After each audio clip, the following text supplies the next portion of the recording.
Hello, everyone. Welcome back to another episode of Jections. Happy Sassuolo relegation day to all of those who celebrate. I'm your host, Andrew. I've got Miko, Irfan, and Sterling with me today. Irfan, I heard you had a visit to the mountain healer this week. How are you doing? Doing well. A couple of sick kids, which is always fun. But the commitment to the pod, is strong in this one. So I'm here. Wish the Lazio game had gone better. But you know what? I will celebrate this Sassuolo relegation, especially after they beat us twice this year. So hopefully we can pluck a few of their players. But otherwise, doing pretty well today. Miko, I'm sure you're watching the live Scudetto celebration ceremonies, and I'm sure you're just wishing Zeku could be here. Am I right? Absolutely, you are. Yeah, feeling pretty good. Looking these celebrations, the second celebrations now. Now they're hoisting the Scudetto finally, and we can talk about the stuff outside the stadium later. But let's focus on the celebrations now. Sterling, welcome back to the pod. I know it's been a minute here. How are you doing in that hot Florida heat? I'm surviving. Thanks for having me back. Always a pleasure to be here with you guys. I feel like I've been on a little bit of an Inter hiatus the last couple of weeks. It's been quite refreshing, to be honest. No stress in my life. I've just been able to relax and occasionally watch a dead rubber game. And that's a nice feeling, knowing that you already have a Scudetto wrapped up and nothing really matters at this point. So I feel like I'm like the players at this point. I've just been in full party and relaxation mode without this the stress that seems to always be just under the current in my life, which is typically Inter matches. So it's been a nice change. So much like Inter, you've been in vacation mode for the past 4 weeks as we drop more points in our post-Scudetto clinching form with a 1-1 draw to Lazio. There is not a ton to say about this match from a positive standpoint. We came out incredibly flat. We conceded a few early chances, one of which was an offsides goal. Another great chance by Castellanos that is eventually converted. It wasn't much of a performance, Irfan, was it? No, it wasn't. But it's funny. Like you could tell because we basically started our entire starting squad. Like there wasn't a lot of back end rotation going on here, and you could tell that the team definitely came out kind of. I wouldn't even say flat. They're just kind of like subdued, right? Like they came out, they were obviously competing, but they never hit it to that extra kind of level that we would typically expect them to. And of course, it's a meaningless game for us. So, I think it's a lot to ask for them to come out really fired up and trying to get out there and, give it, 150% on the pitch. But, I think we still created a decent amount of chances. I mean, we had a good chance by Thuram early on. DeMarco had a bunch of good shots and good chances. Hakan's deliveries today were a little bit disappointing generally. And Lautaro had a few decent chances too. So, it was kind of like a run-of-the-mill performance, kind of average all around. But, their goalkeeper, Providal, made a couple of really good saves to keep us out. Summer did a good job keeping us in it, but that shot and that goal that they had was pretty nice, pretty unstoppable. So it's one of those games where like you can individually pick out mistakes. Like I thought Mkhitaryan had a pretty poor game, all things considered. He gave the ball away a lot. He was slow to close down the goal scorer on the Lazio side. But again, we're nitpicking at this point. I mean, the season's been baked. The players are there. They're going through the motions, really. And as a fan, to be honest with you, I don't expect or demand them to go out there and give 150% every match from now on. I'm not one of those fans. I mean, they've done their job. They deserve to kind of chill a little bit. But, being at home, it would have been nice to get a win, especially because Lazio is one of those teams, at least for me, that always seems to irritate me. But again, they had a lot more to play for than we did. And so all in all, it was just kind of a listless sort of match. But hey, it could have been worse. We could have gone out and been defeated 3-1. And then a certain podcast member who will not be named is still in mourning and unable to record. So I guess, as long as when it comes to Milan, I think we're still on the right side even this week. Yes, the former player curse struck Milan hard with Ricardo Rodriguez's screamer. I will say, when Lazio made the Felipe Anderson, Luis Alberto double substitution in the second half, I thought for sure we were a goner. Talk about two players who completely own us. Also, slight correction. I think I said Castellano scored, but it was actually Kamada, I think, who got the Lazio goal. So, Sterling, as you look at this match, there's probably not many things to take away, but of course, we have to talk about the guys who don't play often, their performance, try to read into it. So, what did you think of Buchanan's performance? What did you think of Fratese's performance? I mean, I didn't really take too much away from the performance of Fratesi. I think he's kind of proven enough throughout the season. We know what he brings off the bench. He's not the most technical. He's got some dynamism. He's going to pop up in the right spots. There was one chance that he had towards the end of the game where I did think he could have done a little bit better. What he had a ball cushioned into him, and I thought he maybe could have got a shot away, but he just kind of just dribbled over the end line. Other than that, he was pretty invisible after his cameo. That's just kind of how his game is sometimes. He's not going to get on the ball. He's not going to dictate play. He's not Mkhitaryan. He's just a different player. So we just kind of have to take the good with the bad when it comes to him. So not really much I've learned from him.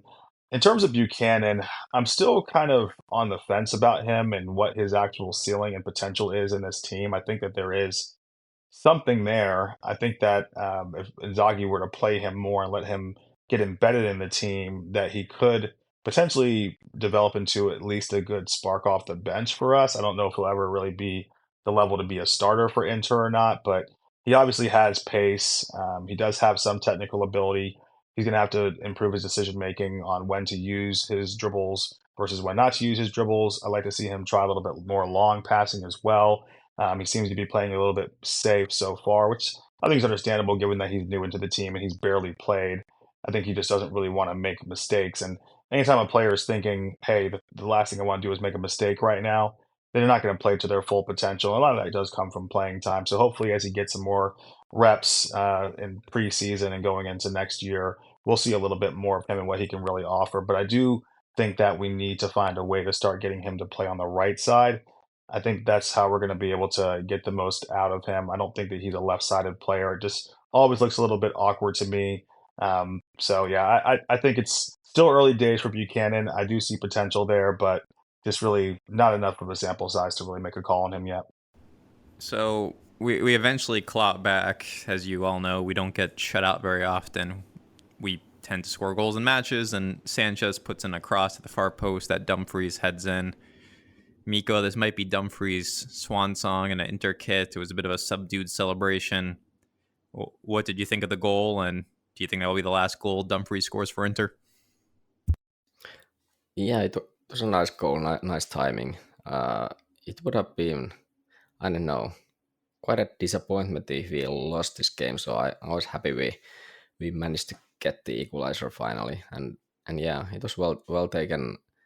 I think it was free kick, and then well taken header. We finally got the header right, and Provedel couldn't do anything this time. After catching, I think Barella had one good header, and was it Lautaro as well? Well, at least Lautaro had one post. But anyway, yeah, nice goal and nice to get at least the draw. And as for Dumfries, I think the goal showed why he's good in the box. He has this physicality, and he can connect these crosses pretty well. So when it comes to his future, I don't know. It seems based on the rumors that there's at least interest in England to get his signing, but let's see. I think it's still, like we discussed before, it's still up in the air what's gonna happen.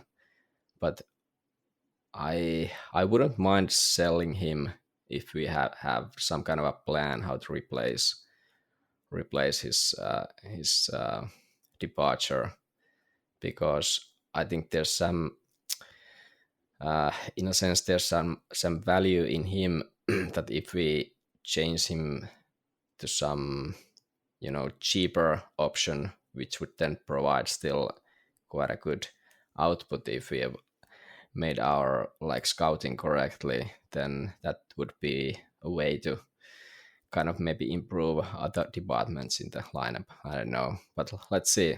Let's see. It felt a bit like, I don't know, the celebrations that he was waving to the audience, but I don't know. Maybe you wave the audience when you score a goal anyway, so maybe that's nothing. But yeah, It did seem like a subdued celebration from him, though. Like he didn't, it's almost like he got excited initially, and then he was just like, "Oh, actually, I'm gonna kind of take it easy." It's like, what? Well, I think you wanted to get the ball and go back to the half line and start the game again so we could get the winner. I think that's probably why the celebrations were so muted. Consummate professional right there. Be.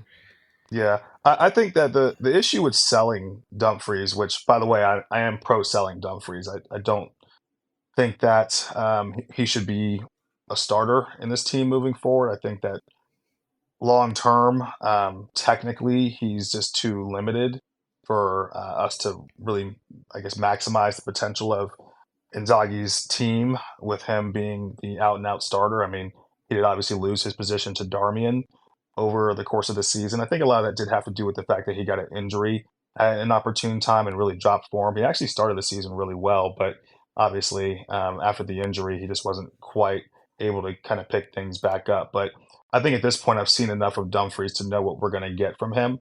And there is a tier, there's a caliber of player that's a higher caliber than Dumfries. Ideally, Dumfries should be what he has been the second half of the season in this team, which is really a backup or a spark off the bench. The issue with selling Dumfries is that it leaves us in a weird position because then you have Darmian, who basically is going to have to be a starter again next season in a role that we really all thought he was done with after last season. We all thought that he was going to be a right center back option. Obviously, we ended up bringing Bisek in. He kind of surprised us, has outperformed, I think, the level that we expected him to perform at. So now you have Bisek and Pavard who are locking down that right center back option. And I don't think you want to necessarily move Darmian back there and move Bisek further down the pecking order. But now, if you do sell Dumfries, that means that basically Darmian's probably going to be your starter at right wing back moving forward, which I also don't think is necessarily an ideal situation. So the question is, do you just move Buchanan over there and hope that eventually he can supersede Darmian and take over that role? I think that's probably your best option in this situation. Because as I said before, I think you have to find a way to start getting Buchanan to play on the right side. And I think that if you bought him, you should have some belief in him that hopefully he can beat out a 35-year-old Darmian for a right wing back position. But we do know who our coach is, right? We know our coach is Inzaghi, who values experience, and I do think that he's probably going to continue to play Darmian in meaningful fixtures. So it's just kind of a sticky situation that we put ourselves in there. But I do think that Dumfries, it makes sense. I think he has 1 year left on his contract. Looks like he's far away from signing an extension. Now is probably the time to cut bait with him while you can still get a little bit from him on the open market, and then you just have to hope that we can develop somebody in that role because I really don't think that there's a huge budget there to go out and buy a true starter. The last thing I want to talk about from this match before we move on to bigger and more important things is just the wonderful challenge Pavard had. So in our attacking stage of the pitch, Sanchez does what Sanchez does, which is tries to dribble through 6 Lazio players, loses the ball, flops on the ground, and Lazio sprints it back the other way on a 2-on-1 counter that Pavard completely blows up. I think he ends up getting the ball back to Sommer, who can pick it up and start us back the other way. It was just, it was kind of a poor decision by Castellanos, who waited too long on the ball, but just what a tackle by Pavard. Just, Miko, any thoughts? Yeah, I'm happy Pavard is such a fast guy compared to our other center backs like Acerbi or even or De Vrij or even Bastoni. Pavard is like totally different animal in that sense. And yeah, that was a great tackle. But I didn't know, it was like he barely touched the ball, and I was thinking, is he gonna call a penalty, but usually they don't if you just get the ball first. But he just like clipped the guy completely right after the contact, and I was thinking if you don't bring the guy down, would he have get the ball anyway? Like even if Pavard touch it first, but I think that's usually how it goes. That if you get the ball first, then you are like free to do whatever you can to the attacker. But yeah, that was a great tackle anyway. All right, so we're gonna skip the rest of the Lazio game. I think that just about covers it. We need to get to the news of the week, which is all this drama going on off the pitch with Suning and Zhang's ownership in the club and Oaktree. So let me do a level set on this. So as we all know, Zhang took out a loan back during the pandemic when they were struggling to keep the club afloat financially. They couldn't get money out of China, so they took out a loan from Oaktree, which is a few $100 million, and it's at a high interest rate. It's something like 12 or 13%. And this loan is due on Tuesday, which I believe is the 21st. And Zhang is contractually responsible for paying back this loan plus the interest that is accrued. Now, he does not have that money available. He might have it in China and he can't pull it out of the country because of political reasons. But long story short is he cannot repay the loan. So this isn't all that uncommon in the business world. So he has two options, theoretically. One is you work out an arrangement with the existing lender and you try and, refinance it with the existing lender. And it seems, for all intents and purposes, Oaktree is not interested in refinancing the loan. They're telling Zhang either we want our money, whether it be from you or refinancing the loan, or we're taking what is ours, which is their collateral interest in the club, which is Zhang's ownership shares of Inter, effectively.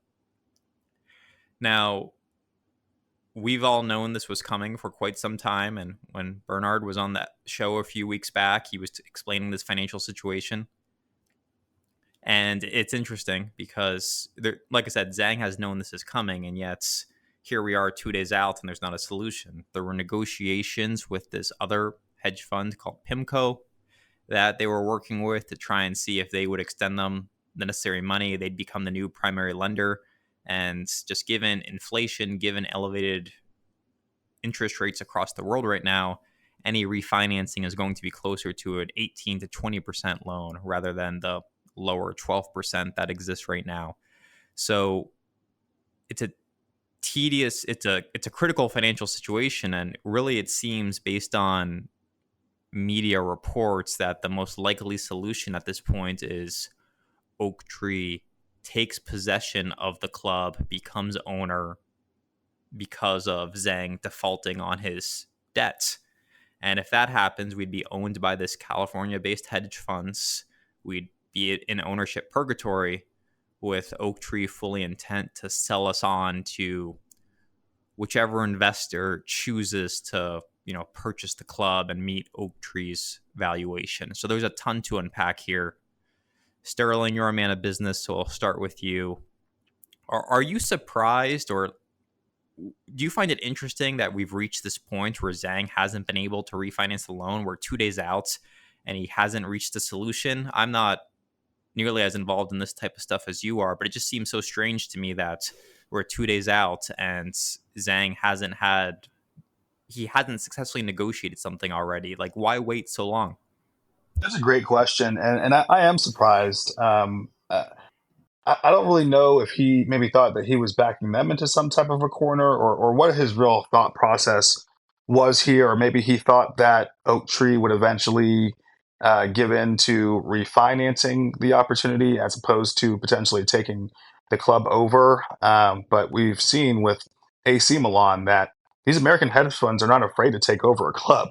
They'll take a club over and they'll run it for a year or two, and they'll find another buyer and they'll still make a premium on it. So, yeah, I am a little bit surprised by Zhang's lackadaisical approach to getting this either refinanced or finding a new lender.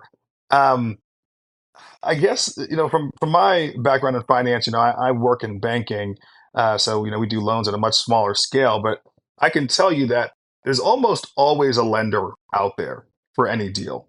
It shouldn't be incredibly hard for a business of this size, a club of the stature of an Inter that has a real brand. There's debt out there somewhere for this club. Now, is it going to be extremely expensive? Is it going to be at an interest rate that's going to be favorable to the club? Probably not, especially in this environment, given the fact that interest rates have increased, and also Inter doesn't really make money. So if you're looking at it from a risk perspective, it is a very risky deal, and a lender is going to want to get paid for their risk. So I'm not surprised that the debt is going to be extremely expensive. I'm just surprised that he would potentially put himself in a position to where he could, in theory, potentially lose the club and not be able to get a return, because I really do think that there's probably even some buyers out there right now that he could have been speaking to over the last year or so if he felt like Oaktree wasn't going to be interested in refinancing the loan and he wanted to get out of it. Because I still believe that there's equity in this club above and beyond I believe it was like 325 million that we took from Oaktree. I certainly think the club is worth more than that. So that's really the most surprising point of this, is that Zhang would potentially put himself in a position to where he wouldn't be able to at least pocket the equity in an exit scenario. And now he's potentially going to leave that to Oaktree. And I believe we have until tomorrow, essentially, to come to a resolution here before he's technically in default of the loan. Now, one thing I will say is that when it comes to liquidation and repossession of assets, it's not a automatic overnight thing. It's not like a switch flips tomorrow and all of a sudden Oaktree owns Inter and is taking control of the club. These things do typically take some time.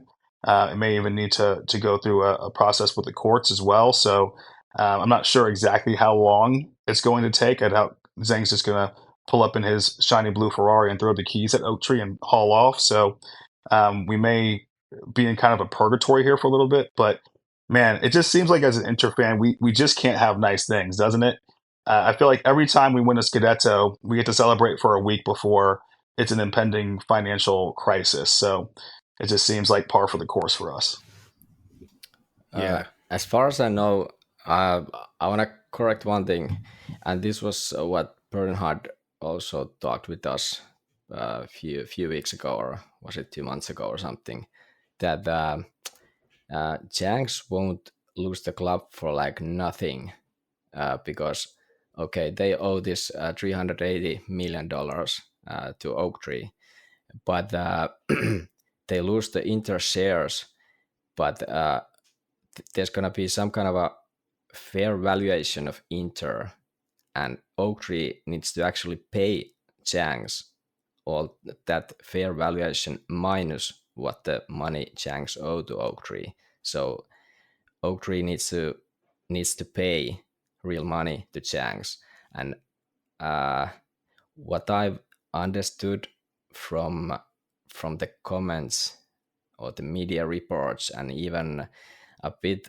about the Zhang's a bit bitter statement, which arrived, I think, yesterday in the Inter website, how he almost like attacked Oaktree with his words, that there might be some kind of a like, not a misunderstanding, but some kind of a rift between Oaktree and Zhang's. What's the fair valuation is? Maybe, I don't know, but there was like mentions of legal issues and such. So I would assume there's gonna be some kind of a legal battles, like they've like they've suggested in the media as well. But yeah, let's see. But they won't lose the club for nothing. That's not the case. But anyway, I agree that it's a bit strange way to handle this whole thing. But I think it is because Zhang's really wanted to keep Inter, and they thought that they're gonna get the deal with PIMCO, but apparently the terms of the deal wasn't like good enough for Zhang's, or Pimco just pulled out or something. We Yeah, don't know what's the real thing there, but they really they didn't handle this case well at all, because now if they end up in courts, so that's not a good thing, of course. yeah, and that's an interesting point you bring up there too, Miko. If you read that statement from Zhang the other day, it almost sounds like he's trying to set Oaktree up for like a lender liability claim, or basically saying that they've been stopping him from being able to refinance the loan, or either with them or elsewhere. In which case he may have cause for damages. Which, maybe that's a good segue to bring Irfan in here, since he has a legal background. Do you think that that's even a legitimate angle for Zhang to potentially take in this scenario? Yeah, thanks. I think possibly. I mean, here's the thing. Like, yeah, this is my world. Debt finance and law. So, like, yes, whenever I look at these facts, I try to imagine them, under U.S. law and what things would look like under U.S. law. Now, without looking at the underlying loan documents and without knowing much about the kind of jurisdictions we're talking about, it's hard to speculate on what kind of liability, Oaktree might have, or Zhang might have to Oaktree, et cetera. But it is interesting, right? The whole thing is fascinating to me for a couple of reasons. One, I get that where the market was 3 years ago, and what Inter's position was, and what Zhang's position was with respect to Suning and with China.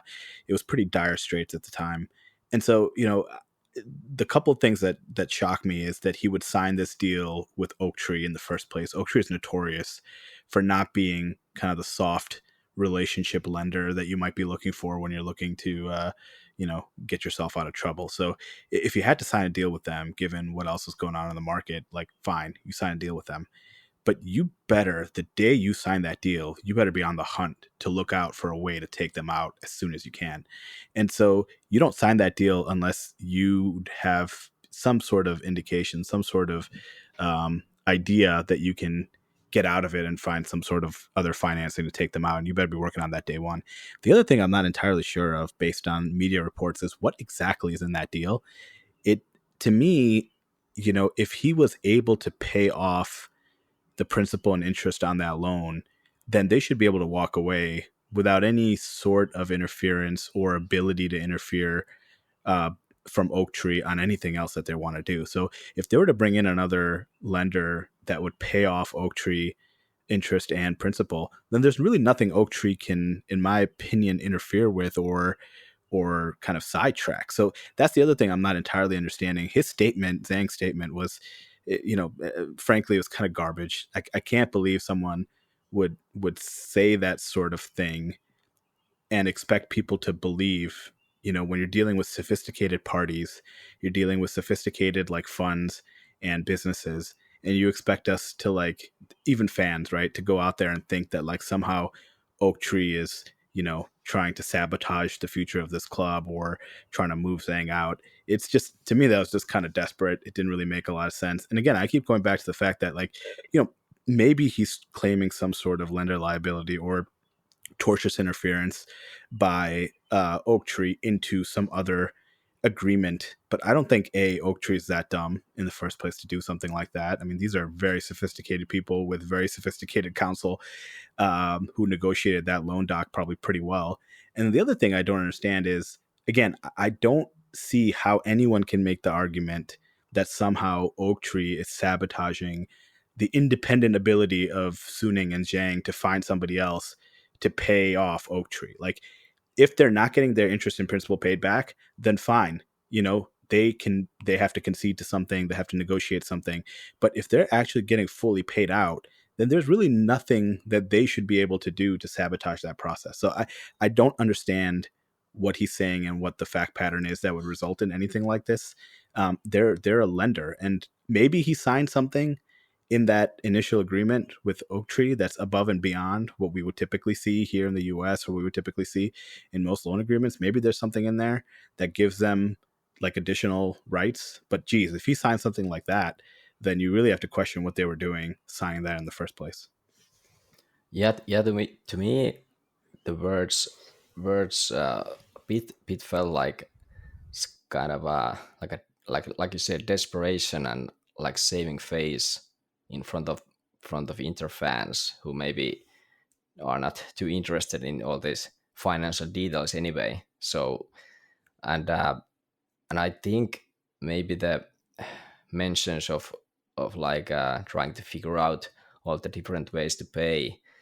Maybe they tried to like renegotiate with Oaktree and and in other ways end up paying full all the interest and everything, but Oaktree just wanted the deal, like they didn't want to touch the deal they had signed, and they wanted it paid right now, and not like go any further with Zhang's, because Yeah. that's how it feels. In the early year, I think there were media reports of Zhang's wanting to negotiate with Oaktree, or like refinance with no Oaktree, and probably they tried like different ways to renegotiate and do a different kind of deal, and Oaktree was just like, nope, we Yeah. want the Yeah. money, and that's Or, it. or But you maybe got to or run maybe that. Yeah. Pimco wanted more time. Maybe Pimco said, "Hey, we're interested in this, but we're not going to be able to take you out for another 2 or 3 months. Can you ask Oaktree for an extension?" And maybe Oaktree just said no. So sometimes that type Yeah. of stuff happens, right? So Yeah. we do It have to can. remember. I do wonder sometimes with Zhang's age and his experience operating at a high level. Let's be honest, Zhang, and I'm talking about Steven Zhang here, obviously, 32 years old. He would have been in his late 20s when he signed that deal.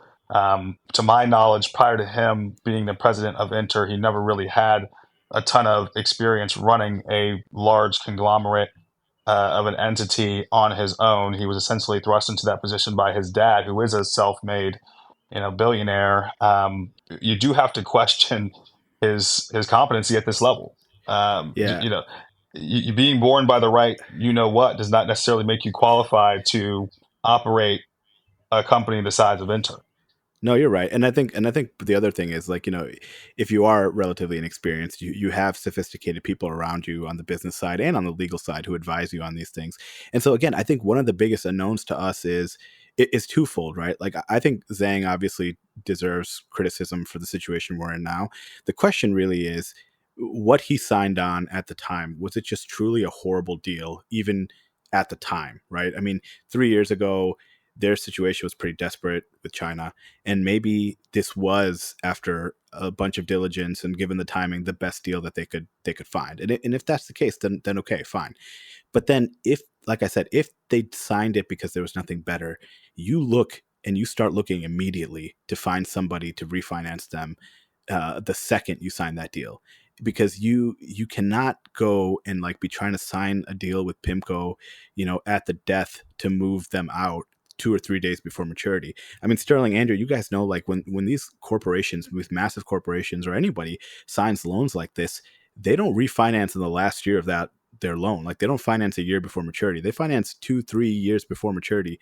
They don't let it get to the point where their like critical lifelines running out or going to mature and they have to pay back all this debt. They roll that debt over under a new agreement. And if at the time the financing terms aren't as great, if interest rates are high, then that's something you do. You just have to do it. You can't just keep waiting to the last second to try to refinance somebody. These are sophisticated loan agreements. You're not going to be able to sign something 2 or 3 days before your existing debt's maturing and expect to, like, execute that deal. There's a ton of execution risk. There's a ton of risks on, like, finding signatories and getting things buttoned up and getting things agreed. I mean, this is like, it's criminal, like, just malpractice if truly these guys waited all the way until the end and negotiated with Pimco only and expected this Pimco deal to go through 2 or 3 days before their debt with Oaktree was maturing. I mean, that's unbelievable mismanagement if that's the case. And I can tell you, Oaktree doesn't care about Inter. They're a company that currently has $172 billion in assets under management. Inter is a drop in the bucket for what they do. So I wouldn't expect them to do anything special for us. This is just another deal as far as they're concerned. I highly doubt they're soccer fans, or Italian soccer fans at that, who care about the history that's involved with a club like Inter. So, we could be in for an interesting legal battle here if Zhang doesn't really get his ducks in a row, because I don't know how you guys feel, but I personally do not look forward to the thought of potentially being owned by an American hedge fund. I don't see how that is really good for us long term. Now, obviously, maybe they have a buyer lined up. That is something I've heard floated around as a potential theory, because we know we were all just sitting here thinking about what could potentially happen and what these theories are. None of us really know what's going on. But one thing I have heard is that maybe they're digging their heels in because they already have a potential buyer lined up. And who knows who that buyer could be, if they even exist. And maybe that would be a good thing for us long term. But I'd be lying if I didn't say that the unknown of it does leave me a little bit uncomfortable personally. So that's a great segue, Sterling, into what I want to talk about next, which is what a new ownership group would look like. So just as we all know, this club has been up for sale for a while, and Zhang would come out and deny it, but you saw reports that they were working with these American banks to find prospective, buyers, and just none of them would meet Zhang's valuation. And BC Partners being the most noteworthy, and then of course Mikko's uncle, who's on a yacht in Finland, wanted for courts in Singapore somewhere. So you've had interested buyers, but Zhang has not sold the club, despite the fact he was entertaining it. And maybe a lot of these issues with Oaktree are coming from valuation, where Zhang has held firm and refused to sell the club. They think it's worth X amount of dollars. And if it's true that Oaktree has to give any excess funds over what they're owed back to Zhang, they have no incentive to sell this for any specific valuation, because that's not their money. They're just simply selling it in order to get their debts plus interest paid to them, and then whatever Inter goes for, that money's not theirs. So there is a bit of an agency principle sort of misalignment of incentives here, and that could be why Zhang is so irked that Oaktree simply has no incentive to sell this thing to the highest bidder or to hold out for a certain valuation. But as we look at who might buy this club, it's impossible to speculate individuals who might buy this, or even, certain countries, nationalities who might purchase this club, but we can talk about the different types of owners who are available. In one class, you have what some people deem a dream scenario. That's your sugar daddy. That's your, whether it be an individual or a nation or a wealth fund who's going to come in and just splash exorbitant amounts of money. People love that, PSG, City, that's their model, and people love it because the on-field sporting performance can improve, although Chelsea in recent history is a good example of why it doesn't always improve. There are some ethical concerns people have about this, depending on what nationality, what country these sugar daddies are coming from. But that's kind of ownership type 1. And that's really what Zhang sought to be when he first purchased Inter back in 2015, 2016. Ownership type 2 is what Sterling just addressed, which is we have an likely American hedge fund come in and take possession of the club. And Milan's probably the best example of this model, where they tell you you're going to spend less money. No player will be off limits for sale. You're going to operate this thing like a business, and you're going to try to turn this thing towards a path towards profitability. And it's faceless. It's a little emotionless, and it might be beneficial for the long-term health of the club, but it's also going to sap a lot of emotional joy out of it, because you might be looking at a scenario where if someone makes a large offer for Lautaro, ownership says, yeah, sell him. Or as with someone with an emotional attachment to the club who isn't a hedge fund, there'd be, like a Moratti, they'd be willing to hang on to Lautaro regardless of what offer comes in. They don't care about that sort of thing. So you have this wide spectrum of possible ownerships. At this point, the only thing I'm really willing to say is that it probably won't be an Italian ownership group. I can't remember the last time a big name Italian, buyer group put together and bought a club over here. It's always Americans. You've got the occasional Canadians, like in Bologna. And then, of course, you have us with the Chinese owners. It seems like it's always international. So, Mikko, as we look at the prospective possibilities on who the type of owner could be, what do you want to expect? And does that differ from what you hope for? I can't really tell. I have no idea what would be the more likely scenario. I have absolutely no idea which is more likely. There's been rumors of both, but I don't know. It feels like the valuation these hedge funds would have for Inter is just not enough. But then again, like you said, if and probably when the club ends up to be Oaktree's property, then the valuation is not that important. If this kind of a structure in the deal is in place, and Zhang's will be paid according to the fair valuation of the club, and the fair valuation in a sense of in a case of sale would be the actual sale price. But I would assume it's not as simple as that. But yeah, it's really hard to tell what is going to happen, because like you mentioned, this Finnish entrepreneur Tsiliakos, is this type of like a single entrepreneur, and not a big fund or anything like that, and not a sugar daddy either. So I think that's maybe the third possible scenario, that there's this one entrepreneur who would like to like acquire Inter to improve its value even more, and then sell it later. But That's all here.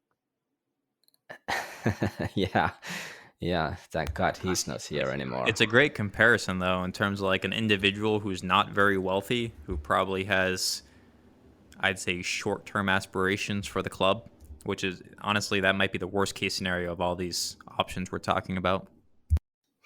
Yeah, well, it depends. With De Hoyer, it was simply cutting all the costs, and then like improving the value of the club by like reducing the costs so that it looks a bit better. And we all hated him, but he did that job. But then came in Zhang's, and they loaded the club with debt, and here we are now. But yeah, I wouldn't call this entrepreneur scenario the worst one for me. I don't like the real sugar daddy from some nation state. I don't like that scenario there at all. But someone from Why is Saudi that? Arabia, I just don't want to be a club like PSG or City. I just don't like it. I rather want to support a club which is like run well, and they don't splash the cash like senselessly.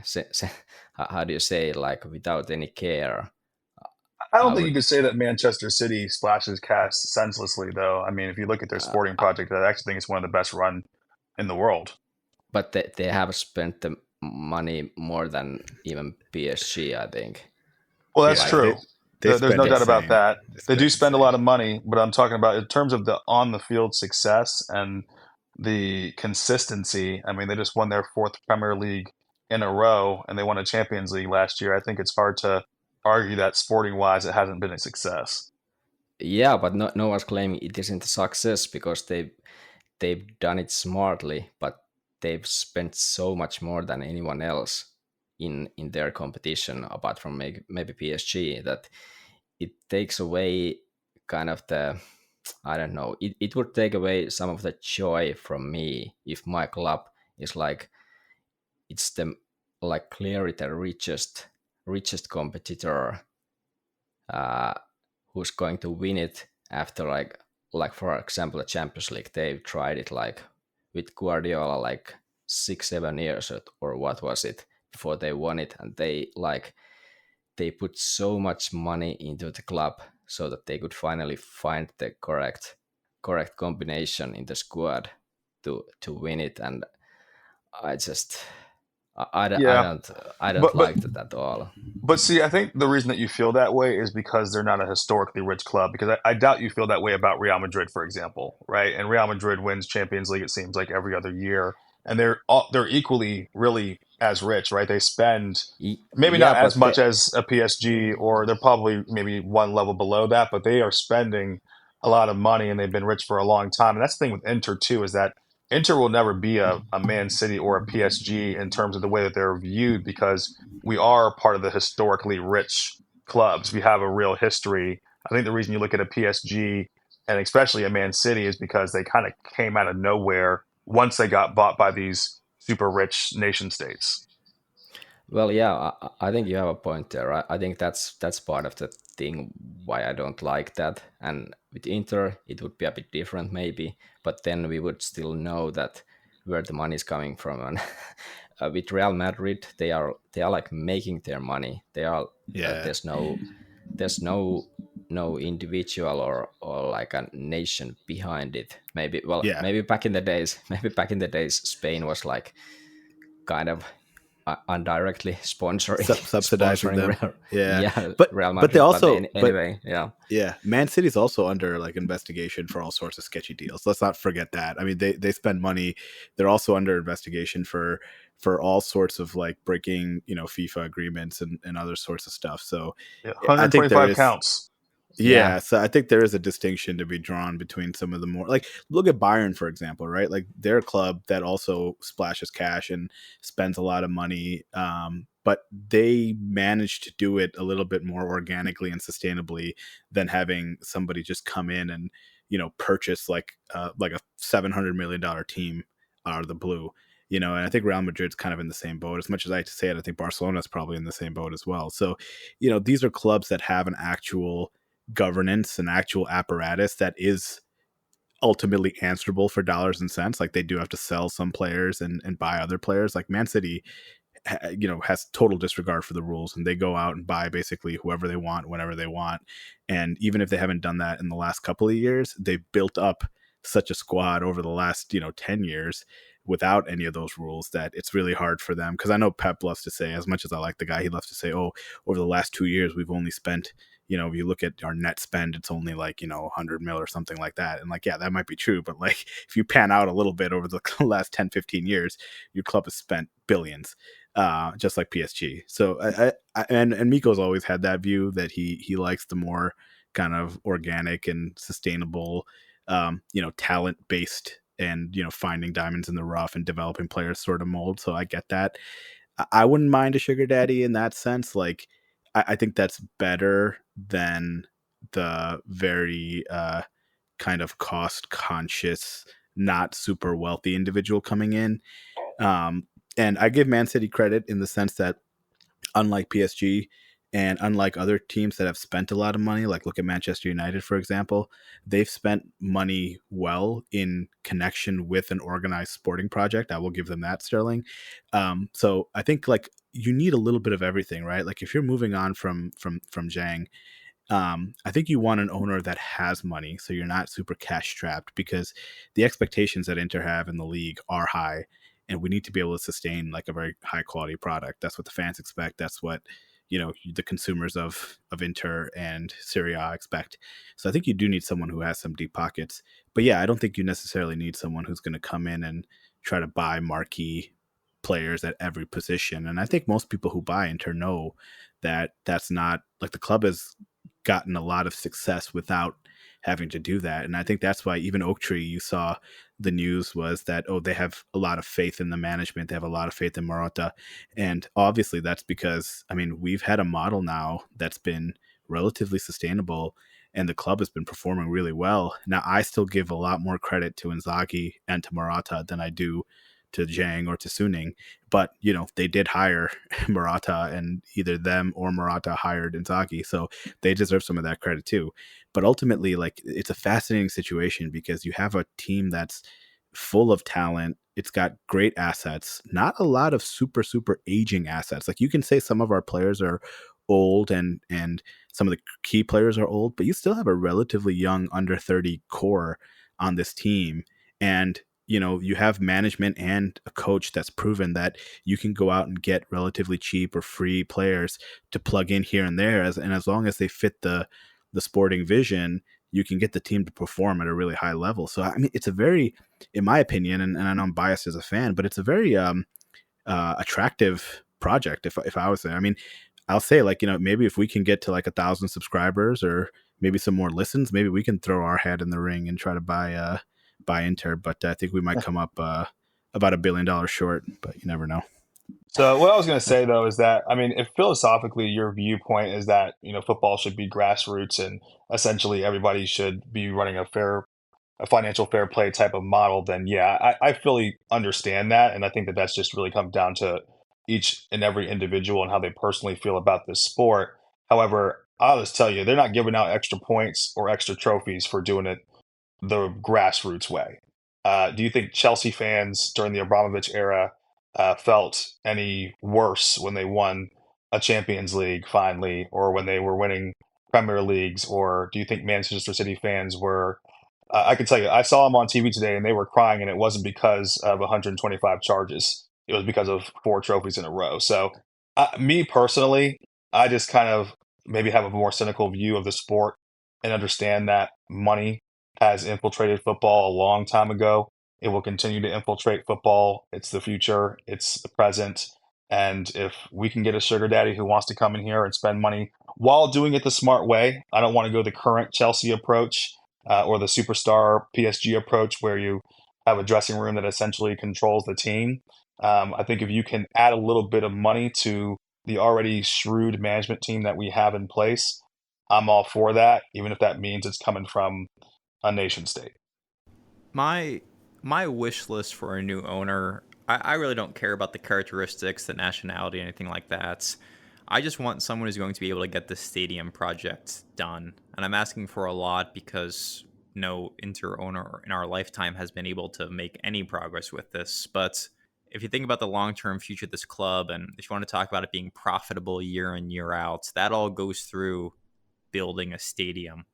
And whether it be a U.S. hedge funds that comes in and manages to build a stadium, and maybe that's what they need to do to sell us on for a bigger gain to a more long-term owner.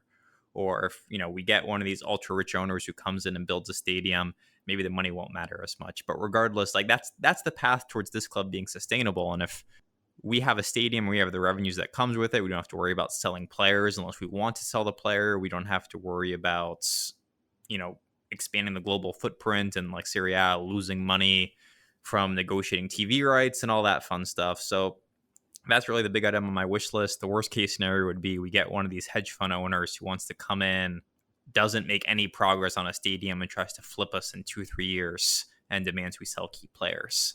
I don't think you're going to find anyone, man, unfortunately, that has much success on the stadium front. I think most of us fans are pretty skeptical that can happen. I agree with you. Like, if you're talking about sustainability, if you're talking about value, if you're talking about the future of not just Inter, but of Seriea, like the whole stadium project thing is quite a sad state of affairs. But I just don't know any owner that can come in that will be able to navigate not just the finances of it, but also just the political implications. I mean, like, they run into so many issues with Italy on a local level, Milan as a city, and then Italy as a country. Like, I feel like there's just so much going on to try to get that stadium built. Like, the best chance, honestly, for me, if you want a stadium built, would be to find a very rich Italian owner like the Agnelli or someone like that who did that for Juventus, right? Like, I feel like those guys probably will have greater success than someone with deep pockets, but someone who might be American or someone who might be Chinese or something like that. One last thing I'll say about this is, like, Oaktree, I don't think Oaktree is going to be the kind of entity that's going to come in and operate and run Inter for a long time. I just don't see that being their mold unless there's like a massive financial windfall for them in it. I just don't think that they would take on the operating risk for that. But what I find fascinating is I do think it'd be kind of cool in terms of just consumer and financials and things like that. I think, soccer, football is on the up in America. And I think having, a club that might be featured more in America and might be featured more in like Canada and stuff might be beneficial for us. Like I know Zhang, obviously because of his background, he invested a lot in our profile in China. I don't know how beneficial that was in terms of like, the contracts we were signing, the popularity, the global brand. I don't know how beneficial that was, but I do think that there's a lot of dry gunpowder in America for that sort of stuff, especially with MLS kind of becoming more popular, the World Cup coming up. Like it wouldn't be bad to have an owner who's interested in marketing Inter in the U.S. and also like having them come and play, preseason matches in the U.S. rather than going on the Asia front. And I might be being a little selfish thinking that, but like I would like to see somebody maybe who taps into the American market a little bit more than I think Suning did with Inter, because I do think there's a lot of Italians here. I think there's a lot of people who would appreciate Serie A, and I think Inter is a compelling brand that could work a lot in the U.S. So that'd be one kind of advantage of having somebody who might be more American focused.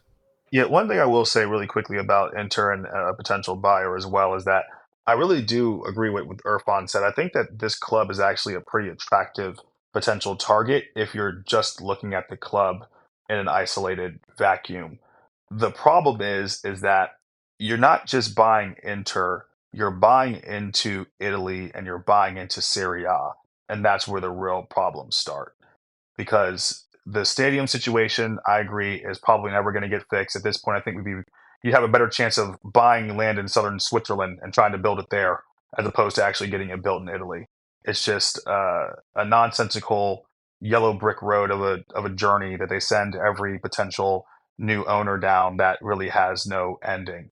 And then on top of that, when you look at the TV rights that the Italian championship is getting, both domestically and internationally, it really hamstrings any potential owner who would see cash flow as a realization from this club. It makes it extremely difficult without the sale of assets, which means, taking that big offer for a Lautaro or something along those lines. So really, anybody who's coming in to purchase and enter at this point has to really look at it as almost like a long-term value vanity brand play where they feel like maybe they can improve the brand and hopefully sell it on to somebody else in the future who maybe feels like they can do something with it or they also want the vanity that's associated with owning an international soccer club.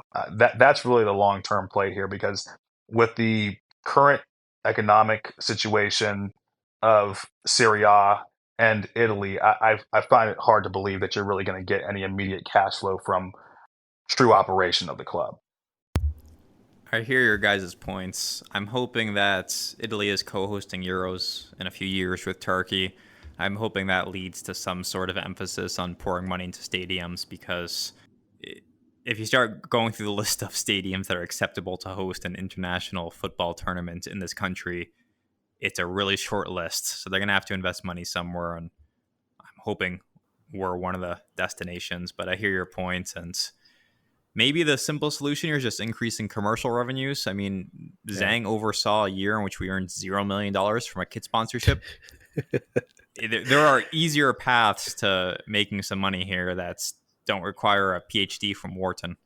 Yeah, I agree. And I think your point, Andrew, is like exactly right on the stadiums, because from what I recall, and I'm going to go on a limb here without having done extensive research, but from what I recall, the 2006 World Cup for Germany made a huge difference for them. They invested a ton of money in the stadiums. They also then used that to invest a ton of money into their kind of youth programs. And I think that really turned kind of German soccer and Bundesliga around a little bit. So there's no reason why, a similar kind of infrastructure project in Italy leading up to the Euros can't have the same effect. Because the stadiums and the infrastructure definitely do need help. And I think that's a great way to help maximize your match day revenue. But then you're exactly right. I mean, some of the contracts that and again, Zhang, but also even before Zhang, some of the contracts that Inter have signed for, just commercial revenue are really poor. And again, that's another area where I feel like if we had somebody who was maybe focusing a little bit more on Europe and maybe a little bit more on America, might have greater success bringing in better, sponsors and better revenue. All right. Well, we'll leave this conversation there. we're expecting a quick resolution here in terms of we should know what's going on if Zhang successfully refinances the loan within a few days. And if not, we should have somewhat of an understanding what court battles are going to ensue and etc. So we'll keep you posted. As a result of this lengthier discussion, we're going to skip the Defender season in review. We'll save that for next week, assuming nothing crazy has happened from an ownership standpoint. But we can wrap up here with a quick discussion of Verona.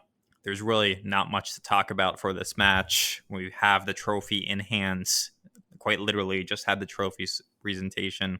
I'll just point out that Verona play tomorrow against Salernitana.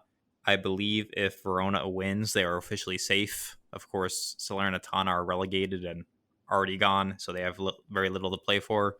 So there's a pretty realistic scenario where there's absolutely nothing to play for both Inter and Verona when these two teams meet.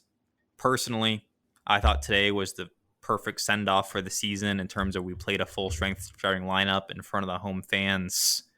Everyone got substantial minutes. We obviously didn't get the result we wanted, but we put together honest efforts in what was the last home game of the season. For this Verona game, I want to see it treated like a exhibition preseason game where I'm talking Davy Klaassen and Sensi start together in the midfield. Like, there's absolutely no reason to give anyone who's a meaningful contributor minutes unless you absolutely have to.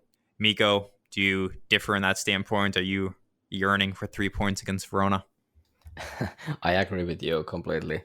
I don't want to see Lautaro starting. I don't want to see Thuram starting, only because they're gonna be busy in the summer anyway. So let's give them some rest now, because it's completely pointless match, especially if Verona wins tomorrow. Or is it tomorrow?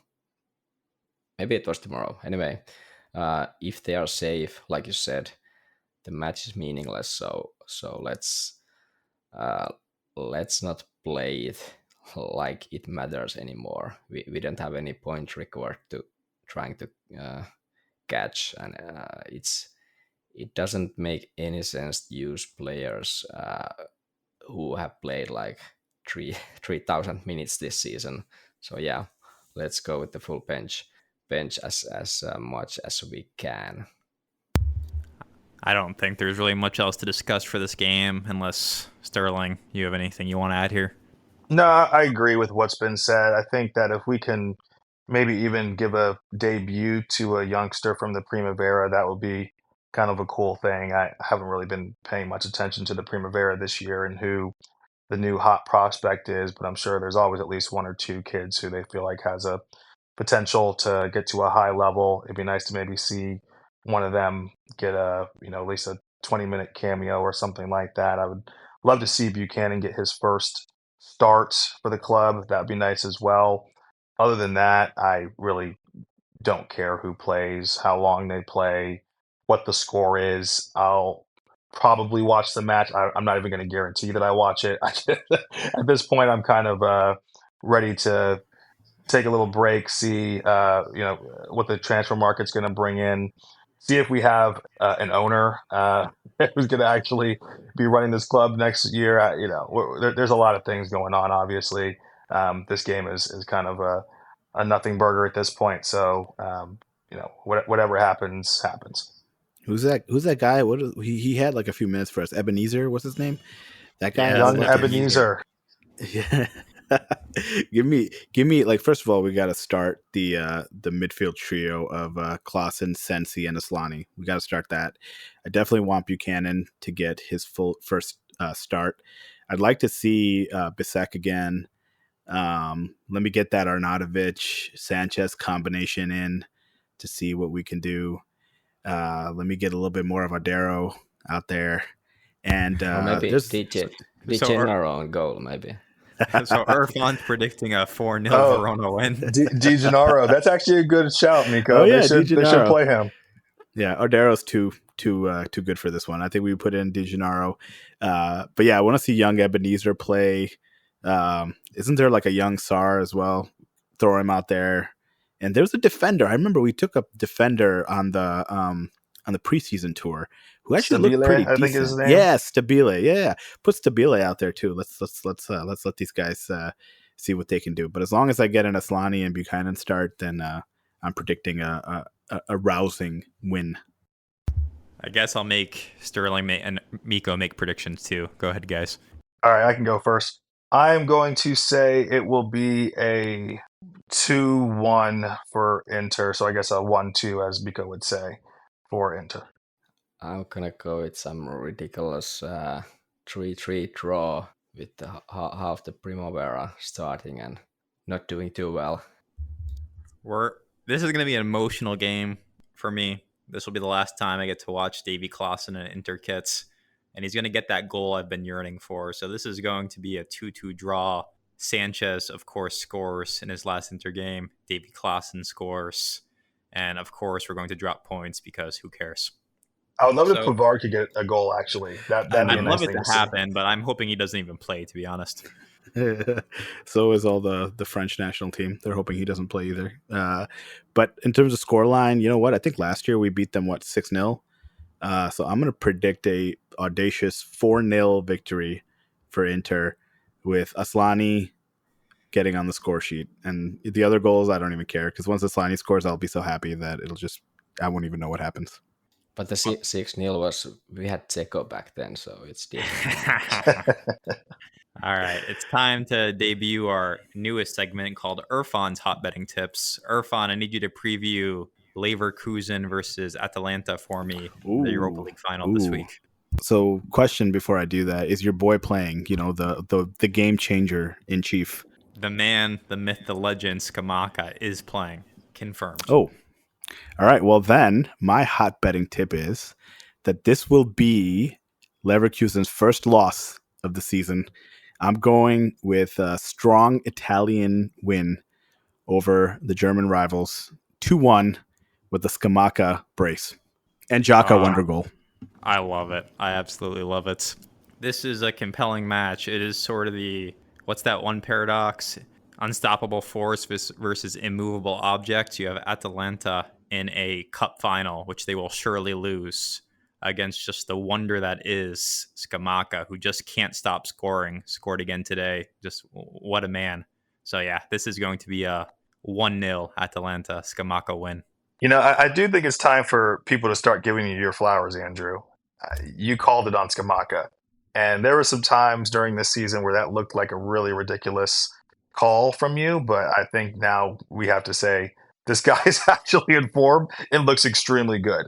I mean, he looks like a legit player all of a sudden. I'm not sure what he's been on the last 3 months, but he's got to be probably the starting striker for Italy at the Euros now, given his form. And he's been scoring in big games against really big teams with good defenses. So you got to give him his props. Yeah, I'll be extremely disappointed if Retegui starts over him at Euros. Just if you look at the form, he has 11 goals in only 27 Serie A games. He has 6 Europa League goals in 10 games, and these are games where it matters. He's been scoring just completely on fire lately. I too hope that he's successful, mainly because I'm definitely rooting for Italy this summer. So I hope Scamacca stays in good form and leads the line and does really well. But I can't give Andrew his flowers. We already have one regular contributor here with a big head who's not here today. I can't have Andrew be the second one. We gotta stay humble. We gotta just keep grinding. Stay prayed up. I was not the one who predicted Leao to lead the league in scoring this year. Let the record show. All right. Well, we'll wrap up there. We need to have an episode where we revisit those, by the way. I don't know if I want to. Miko probably wants to. I'm pretty sure he has gotten everything correct. We will do that. We will do that. All right. Well, let me go listen to our past episodes, bump up our viewer count, and re-record our predictions for us. There you go. All right. Well, thanks everyone for listening. Sterling, thanks for joining again as always, and we'll catch you all next week. Cool. Thanks all. All right. Catch you later.